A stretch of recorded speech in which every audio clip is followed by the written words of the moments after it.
So in episode 1, we started with 3 Warcraft 3 archers that had just got done with their basic training, you could say. They all have the same traits as well. Very enduring increases pain shock threshold, lowers mental break threshold, increases immunity gain speed. Deadshot lowers aiming time, increases shooting accuracy. And Aztec makes so they don't really care too much about slumming it. I think they can even sleep outdoors and they won't care. While roaming around, we got caught by a group of tribals and captured their cleric Crab, who we enslaved, and they're now our healer. Later on, we raided a nearby faction base, and among the loot was this Orb of Conviction. This is the second one we've come across so far, and it's a really powerful item that a mage can use to convert someone over to our colony, and we do have a mage now, Crab. In the last episode, we started in this cave, and then we had to take out this faction base because it was too close to this cave. And the reason why I wanted to move caves was because we opened up a tome in this cave, and it was increasing our map's wealth. Before we head into this cave and try to settle down for real, we're going to use our Orb of Convictions to try to convert people. And first, we're going to head over to this nearby faction base of Entico. It's a part of the Silver Covenant. Map travel is pretty dangerous though. There were some scouting parties heading our way, and then they actually engaged each other, which is good. And also, there happens to be a caravan heading towards our destination. We could ambush it and potentially get some fat loot. I think we'll wait till we get to this tile, and then we should be able to actually attack it. And already we're able to engage them. They have 6 animals which will not fight us. The 3 guardsmen will. Looks like we ambushed one of the magical factions caravans. They're all using these elephant spears which increase energy, damage, and arcane resist. And the damage is pretty decent, 10 DPS with 39% armor pen. Also, this dude Ogartson has some pretty unfortunate traits. He's got the god trait Artemis' Blessing, which makes him quite a bit better at shooting. He doesn't like to shoot though, unfortunately. He gets a mood penalty when shooting, and he learns it at 40% only. It's unfortunate because he also does have quick hands, which lowers his aiming time. Then marksman increases his shooting accuracy. If only he didn't have a minor version of shooting. And then he's also got poor aim, which lowers shooting accuracy yet again. He would be really good to use the Orb of Conviction on because he's a medic, which increases medical 10 speed, quality, and operation speed. And he's a caster. Like, this dude would almost be amazing. We're not going to settle though with using these Orb of Convictions. Like, we're going to go for perfect. This person is also a doctor class. Increases 10 speed by 500% in operation speed. So they can do operations in 10s really fast, but they get less quality. And yeah, I'm not sure what a plague doctor does, but this last person is a geomancer, so they all are casters. Geomancers get bonuses to mining. I don't remember if they're really all that good at combat though, is the only thing. And we need people that are good at combat because this is a very combat heavy playthrough with the settings I've chosen. But yeah, being that this is a magical caravan, it looks like they have more magical stuff than normal. These menthol smoke leaf joints are actually really good. Unlike normal smoke leaf, they actually increase consciousness instead of lowering it, and they lower pain. They just increase hunger rate by quite a bit. But yeah, they have 161 of those, 61 magic dust as well, and then a bunch of jade. This is a really good dromedary to take out. I'm gonna mark that one. As for this one, they have robes of the Archmage. That's really good as well. Okay, we're just gonna mark this because yeah, these robes have a really high value, but there's a good reason for that. They increase energy regen, which that right there would be really good for our healer. More energy regen equals more heals, lowers ability cooldown, energy cost as well. That is amazing. And then they give quite a bit of protection as well and increase a bunch of other stats. Lower mental break threshold, like, oh yeah, we need these. So green is #1 priority for sure. We need those robes of the Archmage. Oh, on this dromedary, we got some torn scripts, which can be used to turn someone into a caster. Geomancer on this one, or this one is, I believe, a chaos mage. That's a really good caster actually. Do keep in mind, people cannot read these unless they're magically gifted. We have to find an item to make one of our archers magically gifted so they could learn this stuff. We also got combat style sniper. That would be really good if we can figure out how to turn one of these archers into physically adept, which is the physical version of magically gifted. That would be perfect actually. Muscle wire is also really good. Good lord, these caravans are loaded. 6.5k silver on this one. All right, so we're gonna use some of our industrial ammo here on Archer 2 and 1. We got semi-rifles. We don't have a whole lot of industrial ammo, so we got to kind of conserve that. And then Archer 3 is going to use a warplock pistol, which is a pretty short-range Skaven weapon that does a ton of damage. We should probably wait actually as well for the green camel to get a bit closer. Wait, they changed colors by the looks of it. Okay, the new color of the camel we want to take out is a teal one, and that's the furthest away. It's really close to the edge, so yeah, let's wait for that to get a bit closer. Come on, teal camel, we don't have all day. I don't know if these guys are gonna leave or what's gonna happen. Like, eventually they might get bored and leave. Oh, looks like the teal one might be getting a little brave. Here we go, it's coming closer. Okay, maybe we go. Let's not fire at will just yet. Let's try to get as close as we can before we fire at will. We're gonna have everyone just focus it with the semi-rifles. These guys have no idea. If we can get up next to it and then use a warplock pistol on it, that'd be amazing. Kill it.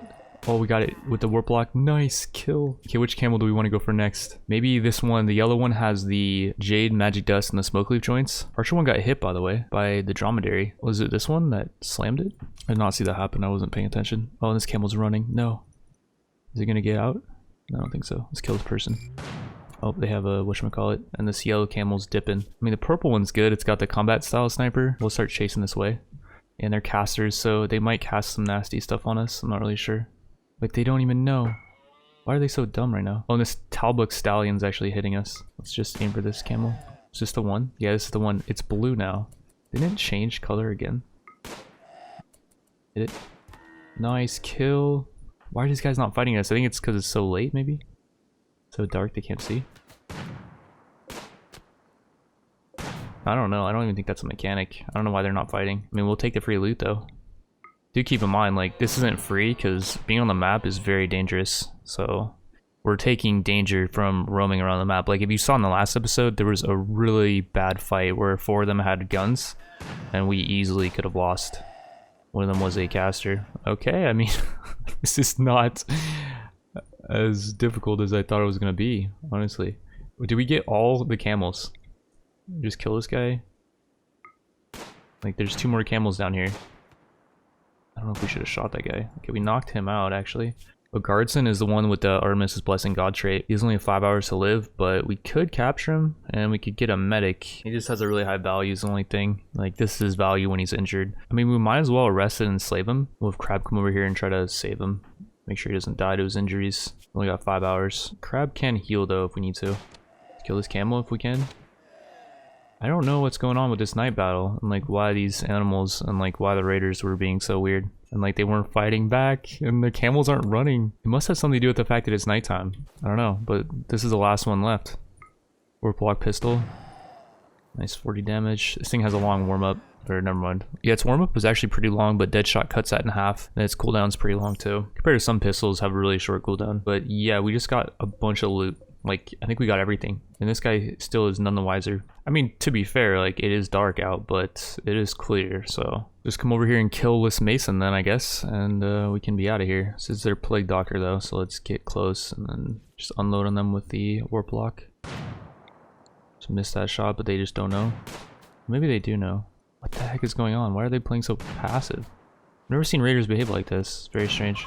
And okay, the area is now safe because he went into invis. Okay, instead of leaving immediately, there's 2 other pack animals that we did not end up killing. This dromedary down here is gonna live. We did give it toxic buildup, I guess, with the Warp Lock pistol. Yeah, Skaven weapons are pretty nasty. We saved that one, and then we also saved this Talbuk Stallion, which does have quite a bit of blow loss extreme. And yeah, it's gonna take a while for it to recover, but when it does, we could potentially tame it, and it could help us carry all these goods. It does have a handling skill requirement of 5, but no % chance to revenge on tame fail, and it's not that wild, so it should be pretty easy to tame. And our slave crab does have 11 in animals, and they're an animal aficionado, which increases tame chance by 40%, so it's probably going to be a really high chance to tame. So we're on day 10.87, and in a few hours the Blood Moon event is going to happen. The reason why I know this is I did actually just play through the Blood Moon events, and I got a crash where it was telling us to hunt this lynx, and we hunted the lynx and the game just crashed. I think it has something to do with the fact that the Blood Moon event was going on where we currently are and at our base back home, and I don't think it's meant to occur on multiple tiles, but it does. Oh, and here we go. The Blood Moon is now rising. So one thing I did notice is that we will have a bit of time to hunt these avatars of Hircine. Looks like there's currently 3 on the map that I can see. 1, 2, and 3 down here. We do have a bit of time to hunt these, and if we do hunt them, we get powerful bonuses. So let's actually go out and do that right now. Okay, you guys come over here and do that. Meanwhile, in the top corner of the map, the Talbuk did wake up, and we're gonna have Crab go try to tame that. One thing I just noticed, by the way, with Crab is that they're loved by animals as well, so they have 50% more tame chance on top of animal aficionado. I did not even notice that. I would also like to try to tame these avatars of Hircine, but they have a 10 handling skill requirement with a 100% wildness, and if we do fail, there's a 100% chance to revenge on tame fail. Each of them do have different bonuses though. Like this one has a ton of manipulation, and I think that affects his combat DPS. Yeah, it does 7.14 DPS. That's quite a bit for this deer thing. Like this one's probably doing way less, although it does have the gift of Hircine's sight, and that is actually increasing its DPS. This one does have less damage, but it's got really bad damage genetics, 82%, versus this one is 100. This one down here has gift of Hircine's sight yet again, which is actually really good. There's one that gives speed, and that deer is like 12 movement speed, I think it was. These are not that fast,